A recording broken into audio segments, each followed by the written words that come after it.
sa month ngayon, ano ba yung nauuso ngayong month? Syempre, April. Lokohan. Lokohan. Hindi tayo naglolokohan dito. Ako personally, ayoko ng lokohan. Ako din. Nandito. Ako din. I don't want deception. Yes. I don't want to be fooled. Yes, I agree don't with want you. that. So, kaya Ayoko tayo na. nandito ngayon is to debunk and, Yes. guys, to open your eyes lang with the reality kasi especially ngayon with the Advent, Advent. very rampant. Napakadami na nating new terminologies na Sobrang naririnig. laganap ang social media, no? Maraming gumagamit ng social media and based on research nga, yung internet user ngayon talagang mas lumobo siya. Yeah. As time goes by, maraming mga ideologies, beliefs, perspectives, no, ang na-cultivate na by using social media na hindi natin napapansin, nalalayo na siya with reality. Masyado na tayo nagiging idealistic. So right now, yung topic natin ngayon is about knowing what is real, as in reality versus what we see sa reels natin sa social media. So yeah, that's our podcast episode for the month of April. Diba? To start this month. Yeah, let's start. Hello guys! Welcome to our podcast. I am Cindy. I am Lucille. And this is On the Bright Side!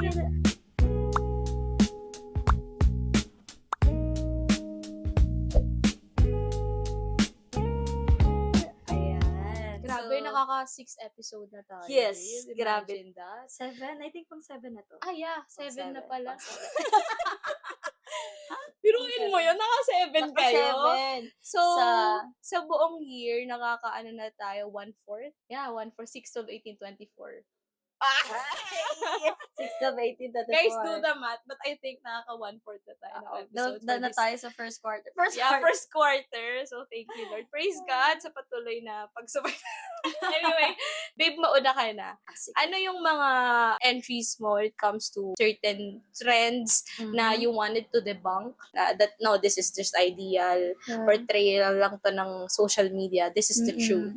Siguro start ako dun muna sa thought na ngayon kasi sobrang laki talaga ng impact ng social media sa buhay natin. Like for example, parang may gusto kang lugar na puntahan. Yung una mo talagang magiging response is to search. Ano ba yung mga offer ng lugar At saan ka na yan? magsa-search? Social media talaga. Social media, diba? Internet. Manonood ka ng mga review, ganyan. So, mas madali sa atin mag-jump sa conclusions, mag-create ng judgment based on the post na nakikita natin dahil halos lahat talaga ngayon may social media na. Kahit nga mga bata, di ba? Minsan, ano na sila, talagang pag di mo binigyan ng phone, iiyak at iiyak Magugulat sila. ka at that age, siya lang ang ginagawa ko pala, kaya ako pumupunta ng computer shop. Naglalaro ako ng Y8. Priv! Priv! Y3. Oo, pero ngayon makikita mo as early as that age, may Facebook, may mga social media. Diba? So, sa akin siguro, ang una kong ma-share pagdating sa topic natin about April, yung pagiging chronically offline. So, I believe aware ka naman dito na meron akong mga kinat na social media ko talaga. So, hindi naman siya yung totally naka-deactivate. Gusto ko lang din i-clarify. Hindi siya deactivated, pero hindi ko rin siya ginagamit. So, kumbaga may social media ka, pero yung presence mo is wala doon. Yes, wala doon. For like 2 years, hindi na ako nag-Facebook. Actually, nag-start lang ako mag-Facebook, mag-open ng Facebook Dahil sa podcast. Pag i-share ko yung mga ganap ng podcast or like kapag halimbawa lumabas na yung bagong episode natin. And ang ginagawa ko ng technique doon is hindi ako sa phone, sa laptop. Kasi parang ang thinking ko kasi kapag pag in-install ko ulit yung Facebook ko, baka hindi ko na siya ma-uninstall. Ma-fall na naman ako dun sa loop ng doom scrolling, ma-enjoy mo na naman yung doom scrolling. So, sabi ko, mas safe and mas okay kung gagamitin ko isa yung laptop. Kasi hindi naman ako lagi naka-laptop sa bahay. Sa office, hindi naman ako pwede mag-open ng Facebook sa laptop sa office.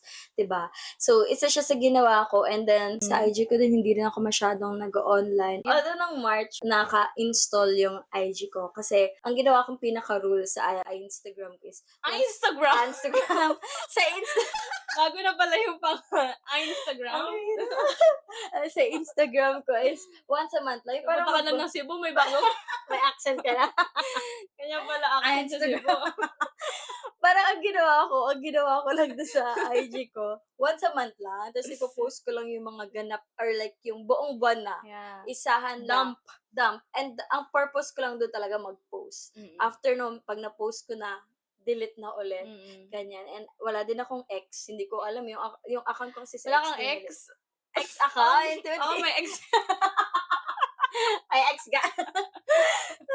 Wala din akong ex. So, ang reason kasi kung bakit ko siya ginagawa is that for me to feel more present realistically. Kasi minsan, may mga part talaga na kahit nandito tayo, pero yung utak mo, yung mata mo, nakatutok sa phone. Absent-minded. Sa social media. Yes, absent-minded Dito ka physically, pero yung mind mo. Wala. Nandun sa... It happens. Diba? So, ako kasi, on my personal opinion, gusto kong i-practice to be present sa kung nasan ako. If I'm here, yung mind ko nandito rin. Hindi siya lumilipad. Hindi ako nandito lang. Tapos yung utak ko is nasa ibang lugar or nasa pinapanood ko. Ganyan. Gusto ko sanang i-build up sa sarili ko yung pagiging present talaga sa kung nasan ako. And also kasi, it helps me para mas makita ano ba yung mga pwede kong gawin. Pagbabasa, ganyan. And also, nadidiscover mo kasi yung mga other creative choices na pwede mo pang gawin. Inaalala ko ngayong sinabi na sometimes you have to allow yourself to get bored. Ang social media kasi refrain Feeds. us from getting bored. Na parang, bored ako. Pinifeed ka kasi niya ng pinifeed. So, parang, pagka naboboard ka sa isang place or sa isang bagay, ang unang mong respond minsan is to hold your phone and to look for something, ganyan, to watch, to entertain. And sometimes, nagkikreate siya ng mental block sa'yo. So, parang feeling mo, nagiging reliant ka na sa social media. Lalo na ngayon, may AI na pag may halimbawa, pwede mo na talaga i-rest yung mind mo Kasi pag may gusto kang gawin, doon na lang. Kung halimbawa, nahirapan ka mag-isip ng idea, ask ka kay AI, ano pwede niyang itulong sa'yo, di ba? Totoo Ganyan. naman din. So, on my part kasi, gusto ko sanang i-build up yung pagiging present ko pa rin talaga. In reality. And aside from that is to also to engage to people that I'm with, not just on social media, but on physical, talagang to socialize with them physically, makipag-usap sa kanila na parang ganito.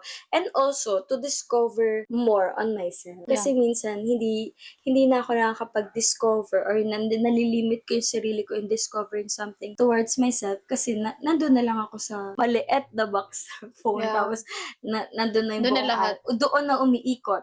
Nagko-consume siya ng maraming oras.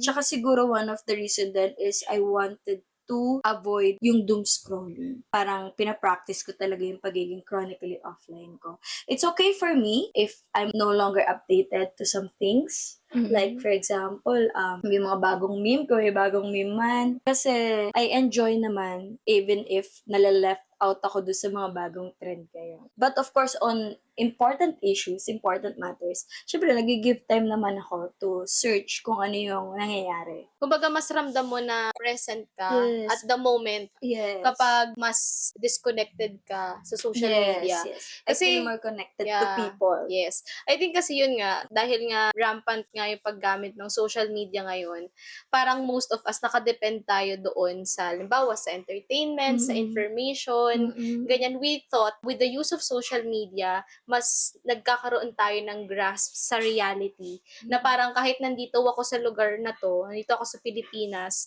nagkakaroon ako ng information regarding sa kung ano, halimbawa, yung nangyayari sa ibang bansa, sa paligid ko, kahit wala ako doon in the moment. So parang, at some point, nagagamit din talaga yung social media to be open with the reality.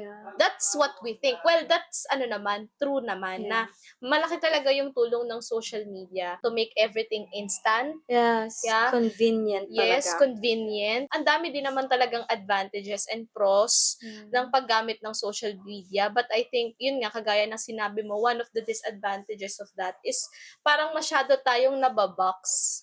Na parang nasasanay tayo na ma-feed ng mga informations na nakikita natin sa social media to the point na nakakapag-create na siya ng mga very idealistic views, Mm-mm. especially with life, Mm-mm. 'di ba? With certain things na akala natin eto siya kasi ito yung nakikita natin sa social media, wherein Mm-mm. if you're gonna focus lang sana in the reality, like yung present, yung offline world, mas makikita mo na ito pala talaga yung reality. Yes. 'Di ba? So yun yung something na parang we're trying to debunk or parang to clarify na mas magiging present ka sa reality kapag nag-offline ka, kasi kagaya nga ng sinabi mo, 'di ba? It helps you to really connect Yeah. with the people, Mm. with the places, to be present at the moment. Yes. So hindi mo kailangan na parang very active ka sa Mm-mm. social media just for you to be socially aware. Yes. Yung social media kasi, or like, yung meron tayo inside our phone, sometimes sa sobrang convenient niya, nami-miss out natin yung fun ng ibang bagay. Like, for example, napakinggan ko to sa The Beritol podcast. Yung grocery. Ang dali na kasi mag-grocery ngayon, di ba? Online. Yeah, very Hindi ka na instant sobrang lahat. instant nandiyan na, pero nami-miss out natin yung fun ng pag-grocery. Yeah. So, parang you're talking to your friend habang Di mo alam, namimili. pag pala namimili ka, therapeutic siya.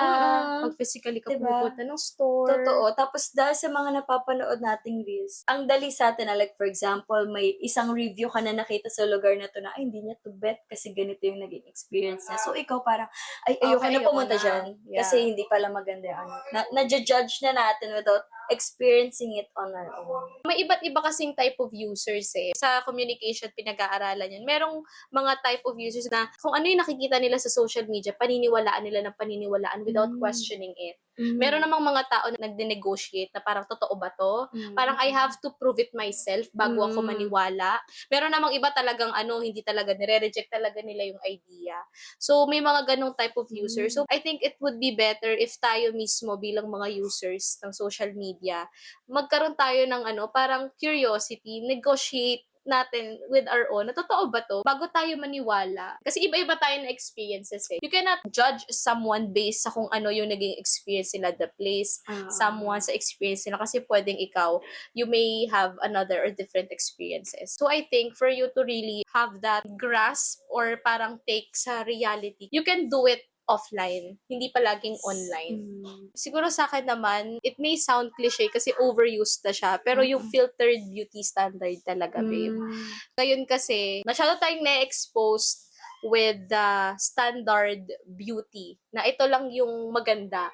Ganyan, sa paningin ng marami, na dapat ganito ka, dapat makinis ka, dapat ganito yung body type mo in order for someone to be called beautiful or pogi, to be physically attractive, ganyan. Overused na siya. I mean, marami na rin namang mga platforms, influencers na parang nag-o-open sa atin na embrace your beauty, ganyan. But still, there are many audiences or people na talagang, alam mo yon, nanliliit sila sa sarili nila kapag nakikita nila na yung ibang tao, ganito yung itsura nila, ganyan. Kumbaga, ayun din, isa din yun sa parang nagiging cons ng social media, especially when it comes to beauty standard.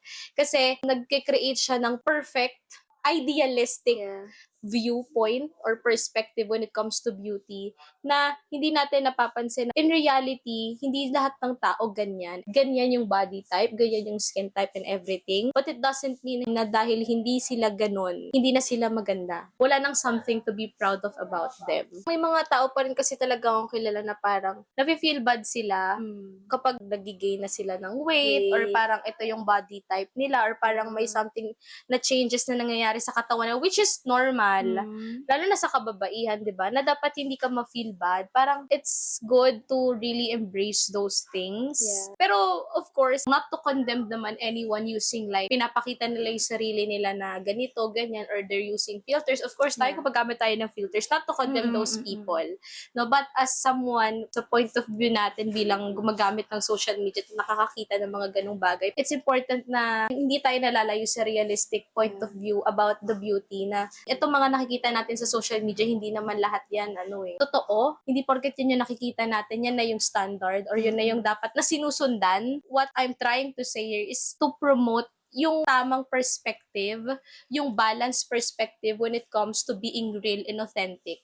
Kasi akala natin, dahil na-expose tayo sa mga ganong images and portrayals, nakakalimutan natin that there's beauty in us and is already within us, na hindi natin siya na-embrace, kaya hindi rin tayo nagiging confident. Yeah, I think that's one. Very cliche, overused na, di ba lagi sinasabi na, Embrace who you oo, are. which is good. Sana mas ma-embrace pa siya, sana mas maging open pa siya Yes. with many discussions, application like sa friend group, kung meron tayong mga kaibigan na parang nafe-feel bad sila sa mga katawan nila or sa itsura nila, parang no, you're not. Kasi ano lang yan lang yung pinoportray sa social media, but regardless of who you are, or what you are, you're beautiful. Yes. But wala namang mali to enhance or do things na alam mong mas ikaka-healthy mo, i-enhance, ikagaganda mo. Yes. There's nothing wrong with that. Minsan kasi, ang social media, nagpo-portray na siya ng standard na very universal. Yung tipong perfect na hindi Oo. na ma-achieve. So, minsan tayo,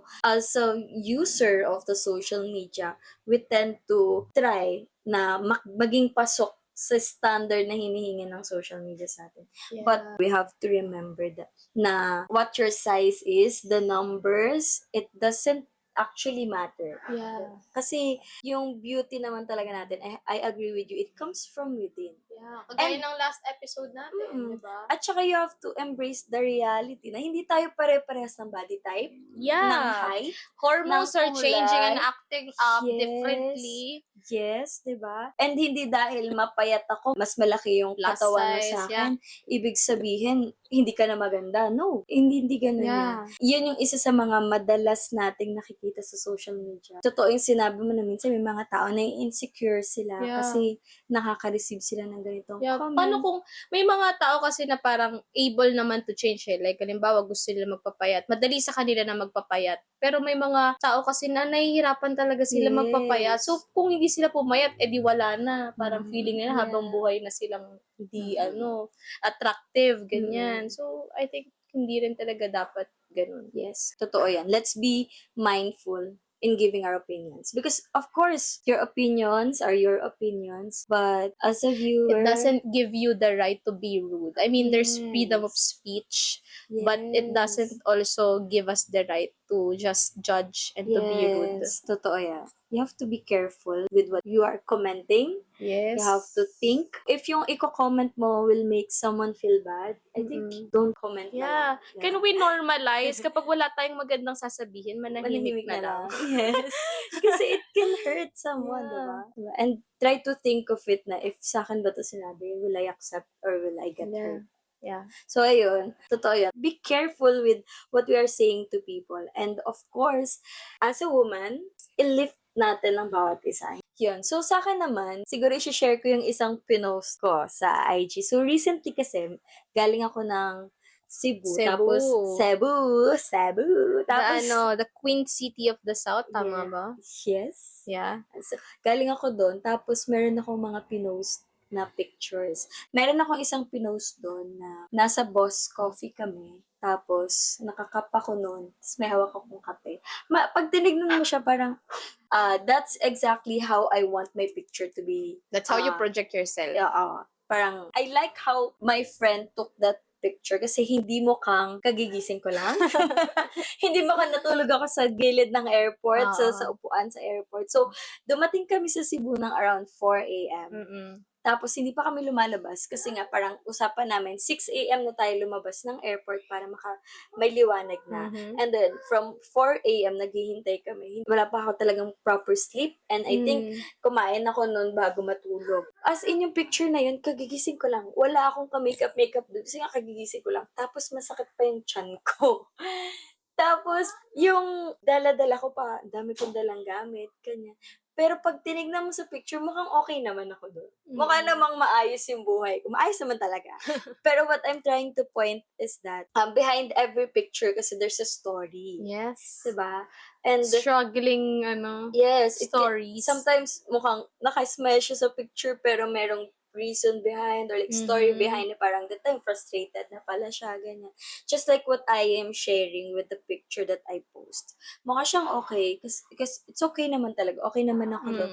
Pero the reality behind that is hindi pa talaga ako nakakatulog ng maayos, hindi pa ako nakakapag-meal ng maayos, hindi pa ako nakakapunta doon sa stay namin kasi anong oras pa lang yon and talagang kailangan pa namin maghintay ng oras ng check-in namin. So, in every post that we see, there's a story behind. Yeah. 'Di ba? And sometimes, it's easier for us na mag-create or like mag-comment ng hindi maganda kasi hindi natin alam yung story behind. Like, for example, someone posted the wins, success nila, 'di ba? Minsan, hindi ko alam kung naka-encounter ka nun, pero may mga nakikita ko minsan sa mga nagpo-post na comment nila na parang, bakit kailangan pa daw i-post? Bakit kailangan pa i-share yung ganitong bagay, yung ganyan? Pero hindi naman natin fully alam kung ano ba yung Pinagdaanan, pinagdaanan struggles niya, behind 'di ba? that. Yung process niya bago Yeah, the mapunta yun. process. Sometimes kasi, ang pinopost lang ng tao is the highlights na lang, The kagaya ng best pag-usapan. beats. Yes. Kung ano yung wins nila, Mm-mm. ganyan. Yun na yung pinopost nila eh. Pero hindi naman natin alam kung ano yung pinaka-story behind those wins, those best pick and highlights ng kanila mga pinopost. So, I think what I'm trying to point out here is still yung sa pagiging wise and careful natin sa mga sinasabi natin sa social media. Although, you do you. You do you. It's your account. You have the freedom to do whatever you want to do with your account. Pero I think we have to be very careful. Kasi although we have the freedom of speech, we have to be wise pa rin. Yes. And also, part of being wise is pagtitimbang mo kung ito bang sasabihin ko, makakatulong ba to? Or hindi to makakatulong. And if someone's post bothering you, siguro much better kung i-unfollow mo na lang. Kung hindi mo kayang hindi mag-comment, siguro i-unfollow mo na lang para Or hindi parang, mo makita. Kung tingin mo yung presensya niya sa feed mo, since you're sharing feed, bothering, or parang it affects you negatively, you can unfollow. Oo. Huwag mo na lang subaybayan yung nangyayari sa Oo. kanya. I-unfollow. Because if it's something that will help you to be at peace, Mm-mm. edi do it. Diba? Yeah. Do it. Unfollow. If mas magbibigay sa'yo ng peace yung pag-unfollow mo sa tao, edi unfollow mo na lang siya. Mm-mm. Kesa yung parang nagiging basher ka ng tao. Totoo yun. I think, ano lang din, parang bottom line or point lang din that we're trying to say here is, alam mo yun, do not be quick to judge. Yes. Kasi, of course, yung mga nakikita natin sa social media, sa reels, ganyan, na parang, uy, ang ganda ng buhay niya sa ibang bansa. A day in a life, yes. Parang ikaw, wow, ang ganda tumira sa ibang bansa, ganyan, buti pa siya, ganto, ganyan. Kaya parang gagaya sa picture mo, parang you look so, prim, na parang walang struggle na pinagdaanan, na parang chill lang, ganyan. But people don't know yung struggles behind that. So parang tayo as audience, as gumagamit ng social media, let's try not to think negatively of it. Parang, ay, kaya lang naman yan nakarating. Wag ganon. Oo, Judgmental totoo. type of thinking. Hindi mo lang kasi alam kung ano yung naging struggle niya Yes. or ano yung naging process na pinagdaanan niya para mapuntahan niya yan. Totoo. So sometimes kasi it's not the one who posted, it's the one who saw the post. It's the way then kung paano mo siya titignan with the social media. Madali para sa atin na bumilib sa mga tao with their achievements. But I think isa talaga sa mga perspective ko, like halimbawa may nakita ko na known for this kind of achievement or work, minsan napapawonder ako, ano yung kinailangan niyang pagdaanan para ma-achieve yan? Yeah. Kasi yun yung yung nag-build up sa kanya to achieve that. You cannot define someone based sa kung ano yung narating niya, but also doon din sa process na pinagdaanan niya. Then that's what really matters. Parang respect, and let's not be quick to judge. Yun talaga yung pinaka-bottom line. Agree with you. Yeah. So, in relation to that, syempre, posting, ganyan, we have the freedom to express ourselves in social media. So, another thing that we would love to discuss, debunk at the same time, is yung online validation na tinatawag. Naalala ko yung yung shinare ng prof namin nung mga time na kakaboom pa lang ng Facebook. Parang yung mga tao excited sila to post, to share. Ganyan, wala silang pakialam kung epic sila or mukha bang aesthetic yung post nila. Ganyan, basta magpipicture ako, i-upload ko. Ang thinking nila is to just share, ganyan, to express ourselves. Kasi excite ka eh. You have the platform to share everything, wherever you are, sino mang kasama mo, ano man yung ginagawa mo, ganyan. So parang ganun yung use ng social media before. But ngayon kasi kung makikita mo how it evolves, of course, information and everything. But right now kasi makikita mo rin yung paggamit natin ng social media na parang most of the time, nagpo-post tayo, hindi na lang para magbahagi or mag-share ng experiences natin, but to also seek validation.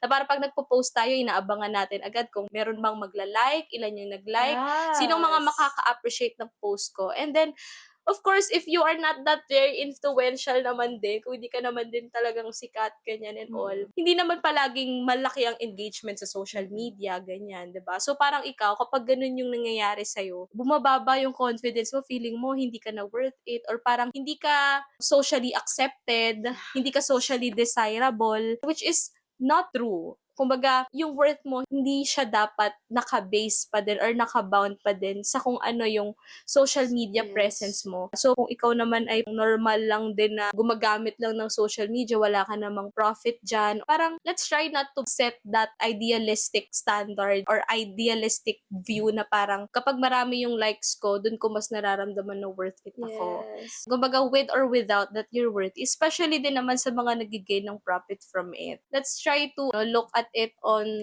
a positive perspective pa din na with or without social media presence, alam mo yung worth Worth mo. mo. Wala tayong kinokondemn na parang, ay, yung mga marami yung likes or engagement sa Facebook, ano lang yan, parang for clout lang yan or what. What we're trying to say here is that, alam mo yan, ikaw as individual, the way you use social media, yung perspective mo, yung outlook mo sa mga bagay na nakikita mo, it should not be based sa kung ano lang talaga yung nakikita mo sa social media. Dapat magkaroon ka pa rin ng sense of reality outside of it. Especially yun nga, when it comes to your validation. Sa worth mo bilang tao, dapat hindi siya doon naka-base. Yes. Totoo yan. Agree with you na parang yung worth natin, hindi siya nakabase sa kung paano tayo tinitignan ng ibang tao. Yes. I agree with you dun sa sinabi mo na minsan parang hindi ka nasasatisfy kapag konti lang yung likes. Parang feeling mo, konting likes, ibig sabihin, hindi masyadong nakaka-validate yung Yeah. pinost mo. O kaya parang meron kang gustong i-share, a message that was revealed to you that you know is inspiring, Yeah. that can motivate someone, pero nadi-discourage ka kasi baka mamaya konti lang engagement. Yes. Yung ganun, i-post mo pa din yan kahit konti Mm-mm. engagement niyan. Okay lang yan. Ang mahalaga, Totoo. nagawa mo yung part mo to share something that you know would inspire other people. Sa akin siguro yung last ko when it comes to our topic, April Fools, is yung usage of social media with a purpose. So, dito gusto ko ipasok yung nauuso talaga ngayon. Nauuso. Kasi madali na siyang Very. gawin ngayon sa atin, which is yung cancel culture. Mhm. Na parang, if someone posted something, tapos hindi nagustuhan ng marami, we tend to cancel the Yeah. person. Na parang, ayun lang naman yung ginawa niya, pero parang ang laki na lang naging kasalanan niya to the point na kinakancel na natin siya. Mhm. If a person did something wrong, we can correct the Them. person without canceling them. Mm. Kasi iba rin yung, magkaiba kasi yung ika-cancel mo na siya, magkaiba rin yung i-correct mo siya. Masyadong madali sa panahon natin ngayon ang mag-cancel ng mga taong nagkamali without giving them the space to improve, the room to correct their mistakes, diba? Kasi pwede namang, pag pinagsabihan mo siya, pwedeng makinig siya sa'yo, tapos matuto siya. But, if like for example, ginawa mo na yung part mo, pinagsabihan mo na siya, tapos Hindi pa rin nakita mo nakinig. hindi pa rin nakinig, I think you can do unfollowing and then blocking the person kung talagang tingin mo hindi niya pinapakinggan yung correction mo sa kanya. Pero wag muna tayong mag-jump into cancel culture. I think that's one thing. Kasi sa social media siya madalas nangyayari. Sobrang, oo. Diba? Kaya nga, pag may mali ka lang nagawa or like mali kang na-post, lalo na if you're an influential person, Mhm. so may mali ka nagawa, mali ka na-post, Mhm. talagang kinabukasan, punong-puno ang social media mo ng feed mo that people are saying something about you. Kasi napakinggan ko nga, people will have something to say when you're doing good and people will have something to say when you're doing bad. Kahit ano. Both ways, may masasabi ang mga Yeah. tao sa'yo, di ba? But I think cancel culture is just too much. Mhm. We have to be careful pa rin. We can correct. You can state your opinion. You can correct someone na sa tingin mo may na-post siya na hindi ka okay sa'yo or like okay sa karamihan. May mali siya with what that person posts. But I think let's not jump into the cancel culture. Let's not make it a culture. Sabi nga ni Janina, hindi maganda yung term na ginagawa natin siyang culture na pagka-cancel. Yeah. Kasi it makes a person afraid to make mistakes. Kasi parang, pag nagkamali ako ganito. Kaya minsan, may mga tao na ayaw na nilang mag-post or like kinakabahan sila pag mag-post sila kasi iniisip agad nila ano yung sasabihin ng mga tao sa ipopost ko. Minsan nga kapag mali yung grammar, todo ano na, di ba? Parang todo judge na. Parang ayusin mo muna yung grammar mo bago ka magganto. Parang ganun. So, let's just be careful. Kasi if we have the mindset na account ko to, ako bahala dito, the same with the person na nagpo-post. You have accountability to your account. But also, you have to be careful with what you are saying, what you're doing with your account. Because your account is your identity. So, you have to be careful. And I want to encourage you siguro to use it with a purpose. Na parang make your account a place where someone lightens up kapag nakikita niya na nagpo-post ka. Parang gano'n. Prominent talaga ngayon yung cancel culture.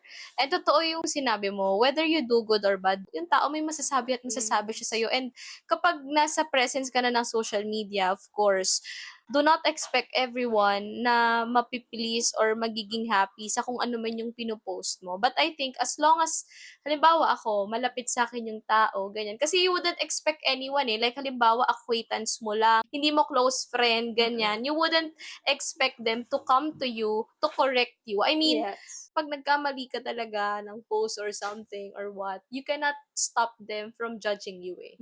Hindi talaga. Like, hindi na Out yan of your mag-e-effort control pa. na. Oo, hindi na yan mag-e-effort pa. Uy, mali yung pinost mo. Anihin mo yun kasi baka mamaya ganito yung mangyari sa'yo. Hindi na. Pero yung mga tao that is part of your inner circle, sila talaga yung mga magsasabi sa'yo na, uy, parang, I think you should be careful sa ganitong mga sinasabi mo, ganyan. I think yun yung mas may control tayo bilang social media user, ganyan. Pag meron tayong mga tao, especially malapit sa atin, nakikita natin na parang, ay, iba na yung dating ng mga pinopost niya. Parang, it's our conscious effort, a way to show our, or express our concern or love to someone na parang, uy, parang you need to, tone down something. Kumbaga, totoo yun, do not be quick to judge talaga. Pero of course, hindi natin yun matatanggal eh. Lalo na sa mga tao, you cannot impose to them na, no, huwag mo yan gawin, ganyan. You cannot impose it to them. Hindi mo yun mapipigilan talaga. But for some people who's close to us, I think doon tayo mag-focus. Yung mga bagay na hindi natin makokontrol, iyaan na natin. Let it Kasi kahit anong i-post mo, totoo yun. Kahit anong Yes. i-post mo, may masasabi sila sa'yo.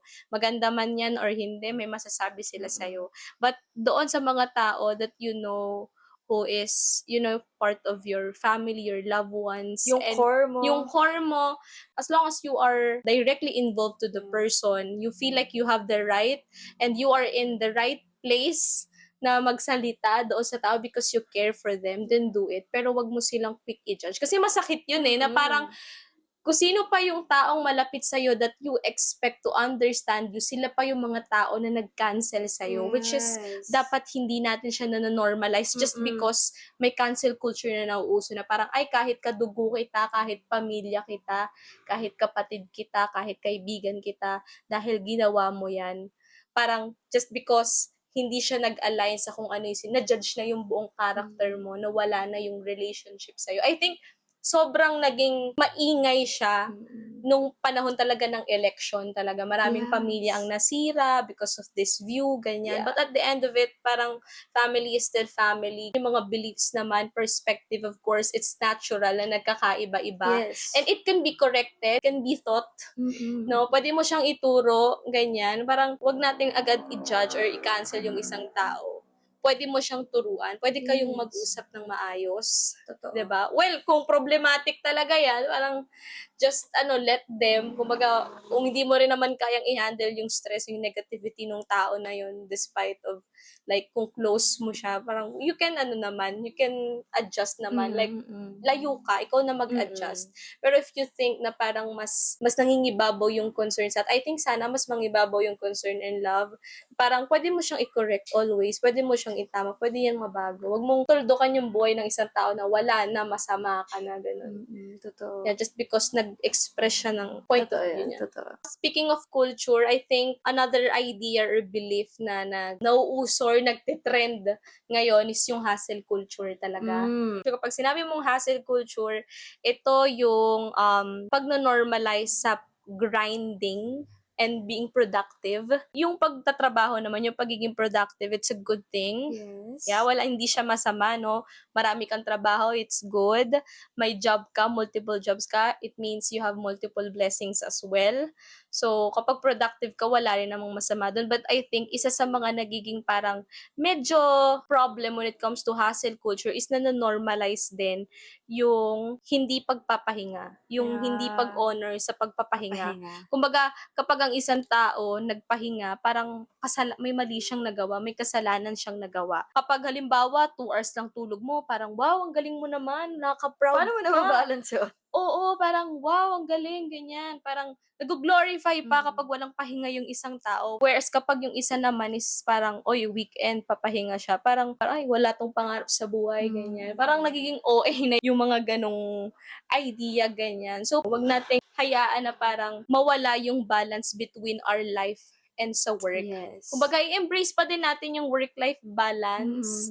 Diba? I think better pa din na nakakapagpahinga tayo, na meron tayong sapat na tulog at kain. Kasi ito nga na-realize ko as student, magtatrabaho pa lang, ganyan. Nakikita, naririnig ko, ina-advise sa akin. Kapag nag-work ka, kailangan may pahinga ka pa rin, ganyan. Kasi kahit na anong sipag mo, malaki yung kinikita mo, malaki yung ipon mo, pag nagkasakit ka at hindi mo, napabayaan mo yung sarili mo, kayang-kayang limasin ng ospital, hospital bills, lahat ng ipon mo. So, parang para saan pa? Or, sinasabi may HMO naman, ganyan, kayang cover ng HMO. Pero kahit na, di ba, pag nagkasakit ka, pag nanghina yung katawan mo, kahit pa afford mo ang private hospital, baliwala rin kasi hindi mo na-enjoy yung kinikita mo, like di ka nakakapag-travel, hindi mo na-enjoy itong mga places na to kasi nga wala na, nakaratay ka na lang sa higaan. So parang, I think, yun yung isang bagay na mag-slow down tayo to promote. Careful, yes. Be careful to promote. Kasi, yeah, important pa rin ang pahinga. Si Lord nga, di ba, on the 7th day, nung create niya yung world, yung earth, di ba, nagpahinga siya. Ganun niya ino-honor, yung ganun ina-acknowledge and i-recognize ng Lord yung rest. So that tayo rin bilang mga tao, matandaan natin, ay, kailangan ko pala magpahinga. Importante pala magpahinga. So guys, magpahinga tayo, no? Talagang sa akin ang galing. Yun din talaga, guys, yung tinatry kong i-impose sa sarili ko. I should sleep, I should eat healthy, ganyan. Because who you are is what you eat. What you eat is who you are. Something ganon. It reflects kasi on your body. Yes. How healthy you are. At saka, yeah, totoo. Tsaka bilang bata ka, totoo naman yun. Parang ngayon, lakas pa ng loob natin magpasaway kasi bata pa naman tayo. Hindi pa natin ganun nararamdaman yung weight ng mga unhealthy lifestyle natin. But you know what? Ito lagi sinasabi sa akin ng papa ko. Alagaan mo yung katawan mo kasi balang araw, yung katawan mo naman yung mag-aalaga sa'yo.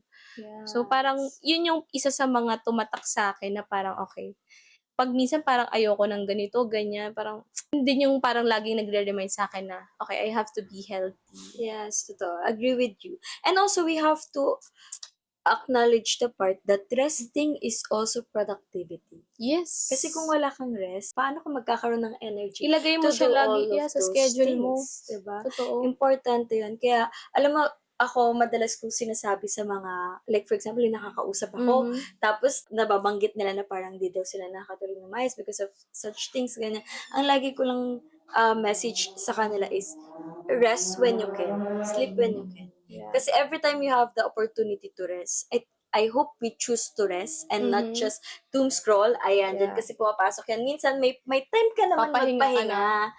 Pero ang mas pinili mo pang mag-scroll muna. Yeah, guilty ako diba? dyan. Yung tipong 5 minutes lang, pahinga lang ako. 5 minutes lang, scroll ako. Ganyan. Yung 5 minutes mo, naging 5 hours na. And minsan, alam mo, na-realize ko, kumakain ng sleeping time natin ng social media. Pag uwi mo sa bahay, imbes na mag-rest ka, parang ginagawa mo pa, magdo-doom scroll ka pa, ganyan. Although, pampaantok. Pero the truth is that wini-wake up niya yung melatonin. So, kapag yung melatonin natin gising, hindi tayo katulog. Ayun, yun ang gusto ko lang i-share doon sa sinabi mo na parang, you have to honor resting din talaga kasi it will benefit you. Yes. I think kasi kaya rin siguro may mga like kabataan lalo na or even young adult na nahuhook sa hustle culture. Kasi syempre, the more na marami kang work, the more na mas marami kang kita. Parang naano tayo na, gusto ko na rin magka-work, gusto ko ng work niya, ganito, ganyan. Kasi nakita natin, puro din travel, ganyan. Baka na-enjoy nila yung fruit of their labor, which is hindi naman masama, 'di ba? Yeah. Lalo na kung nakakapagpahinga naman kayo, ganyan. Good for you guys. Pero alam mo kasi ako, sa classroom, ganyan yung mga kaklase ko, expose ako sa mga working students talaga. Like, pag nakakausap ko sila, kamusta ka, ganito, ganyan. Sinasabi ko sa kanila palagi, na alam mo, bilib ako sa mga working student kasi imagine, pinagsasabay mo, ginajuggle mo yung pag-aaral at yung pagtatrabaho. But you guys didn't know, ano din yung mga sacrifices nila, like wala silang tulog, nako-compromise yung oras para sana sa mga sarili nila, para magpahinga sa family, at the same time sa ACADS. Kaya nga lagi nila sinasabi sa akin, parang kung blessed or fortunate enough ka naman na mag-aral muna, mag-aral ka lang. Kumbaga kung hindi mo naman kailangan nung mag-work, ganyan, hindi ka naman obligated to do so. Kasi meron talagang mga working student, na hindi naman nila talaga gusto mag-work kung may magsusustain lang talaga for them. Kumbaga, at that early age, namulat din kasi talaga sila doon sa idea na I have to help my parents na to provide. Diba? So, kung ikaw, it's a privilege talaga na makapag-aral ka na hindi mo kailangan magtrabaho kasi may family ka na nagsusustain sa'yo. Kasi for so many people na part ng hustle culture, hindi naman din talaga nila ginusto yun. It's just that they're just forced to do it para makapag-provide. Depends on the situation Pero kung talaga. papipiliin mo sila, kung magpapahinga sila, gusto nila, wala lang talaga silang choice. Totoo. So kung ikaw, 'di ba, tayo, we have that na magpahinga tayo. But of course, lagi ko sila in-encourage siya, totoo 'yon. Rest when you can. I agree with you. It depends on the situation. Minsan kasi force, kailangan para ma-support ko yung bagay na to, I have to do this. Yeah. So may isa-sacrifice kasi hindi mo naman ma-achieve lahat sabay-sabay. Meron kang sometimes isa-sacrifice talaga. And para sa mga tao na may multiple jobs, yung rest talaga nila nahati din. So when you can, rest when you can. When you have the opportunity to study first, edi study ka muna. And if you're in the situation that you have to study while working, keep going. Yeah, fighting Rest lang. when you can. Yeah, saludo po talaga ako sa mga working student. I think ang takeaway ko, ako na magta-takeaway sa ang takeaway ko dito sa topic natin is to be mindful. To fact check if something is true or if something is fake. Something na pinortray lang. Yes, diba? But it's not really the situation in reality. Yes. Thank you so much, guys. So, mauuna na ako kasi galing akong bakasyon. Kita mo yun sa Galing lang ang bahay. sobrang hindi ko nabanggit kanina. Sabi ko, ano ba to? Magkaiba yung aura nating dalawa ko. Parang naka-hairband pa ako na parang 90s beach. Nakagato. Parang galing ako ng beach. Ako, ganyan. galing na ako sa bahay namin. Nagbasa ako ng Tinawag libro. lang kita. Ganun. Tara, podcast. Ganun. Kaya ganito yung look namin. Yeah, so, again, guys, use social media wisely. Yes. Be vigilant. Yes. So, thank you so much. And if you have, like, for example, request topic to talk about, I think they can share it with us. Abangan nyo na lang yung stories namin. Yes. Doon kayo pwede mag-recommend ng topics. At that kung you kailan wanted namin to sila talk about. Yeah, tignan natin. kailan sa pag-usapan. Thank you so much, guys. Again, continue to like, share, engage, comment kayo, ganyan. Or takeaways ninyo, pwede nyo share i-PM your sa amin. takeaways. Yeah, of course. Yeah, we would love to hear it from you guys. Yes. So, I am Cindy. I am Lucille. And this has been On the Bright Side. Bye. Happy April. Happy Fools. April. Fools Day. No? Ay, tapos na pala. Tapos